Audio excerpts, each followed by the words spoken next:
ولدك لما لا يجد من كلمة أحبك.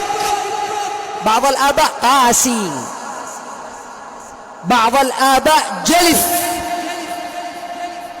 بعض الآباء لا يعرف معنى الحب ولا يعرف معنى الرحمة ولا يعرف معنى العطف.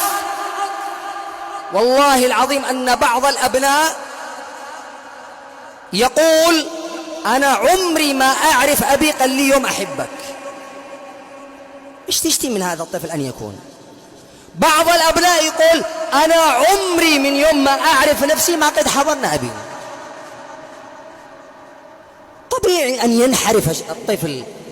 يدخل رجل وهو الأقرع بن حابس على النبي عليه الصلاة والسلام، والنبي صلى الله عليه وآله وسلم في يده الحسن والحسين يقبلهما، يشمهم، يبوسهم، يضمهم.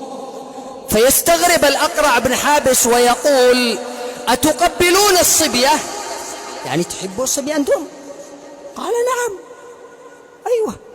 فيقول الأقرع بن حابس ما لدي 10 من الأولاد ما قبلت أحدا منهم. أعرابي. فقال له عليه الصلاة والسلام الرحمة المهداة وما أفعل إن كان الله نزع من قلبك الرحمة؟ شو أسوي لك إذا كان الله نزع من قلبك الرحمة؟ ولذلك أولياء الأمور يتقوا الله عز وجل في أبنائهم، أشبعوهم حب، أشبعوهم حنان وعطف، حتى إذا قيل للولد كلمة أحبك أو كلمة من هذه الكلمات في الشارع لا يتأثر بها، لأنه مشبع، لأنه ممتلئ من هذا الكلام ومن هذا التعامل. هذه النقطة الأولى التي ينبغي للأب أن يتنبه لها. النقطة الثانية لأولياء الأمور ينبغي وهذه كوجهة نظر أنا مقتنع بها، قد البعض ممكن يخالفني فيها. أنا لا أحبذ أن يكون الشاب في عمر صغير ويملك جوال. أقسم بالله أنه ما أفسد كثير من أبنائنا اليوم وبناتنا للجوال.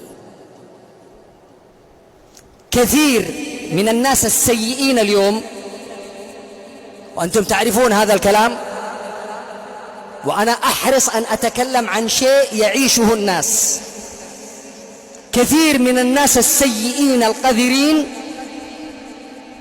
يأخذ بعض الأولاد الصغار ويجعلهم يشاهدون على جواله مقاطع مخلة وسيئة حتى يثير الغريزة في هذا الطفل، ثم يقوم بعد ذلك بفعل الفاحشة معه.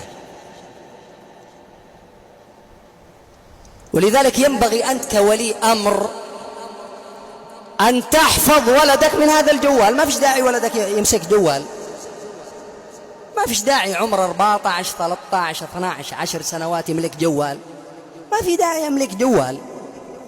خليه لما قدوه كبير رجل تعتمد عليه وأنت قد غرست في قلبه من الرجولة ومن الإيمان ومن الدين ما تطمئن إليه بعد الله سبحانه وتعالى، بعد ذلك ادفع إليه جوال. الأمر الآخر ما ينبغي لأولياء الأمور أن يتنبهوا له، اعرف ولدك مع من يمشي. بعض الآباء والله منشغل ما هو داري فين ولده، لا يدري مع من خرج ولا مع من دخل ولا مع من يمشي ولا مع من يجلس. من المسؤول إن لم تكن أنت المسؤول؟ من استرعاه الله رعية يموت يوم يموت وهو غاش لرعيته إلا حرم الله عليه الجنة. الأبناء مسؤولية في عاتقك، مسؤولية في رقبتك.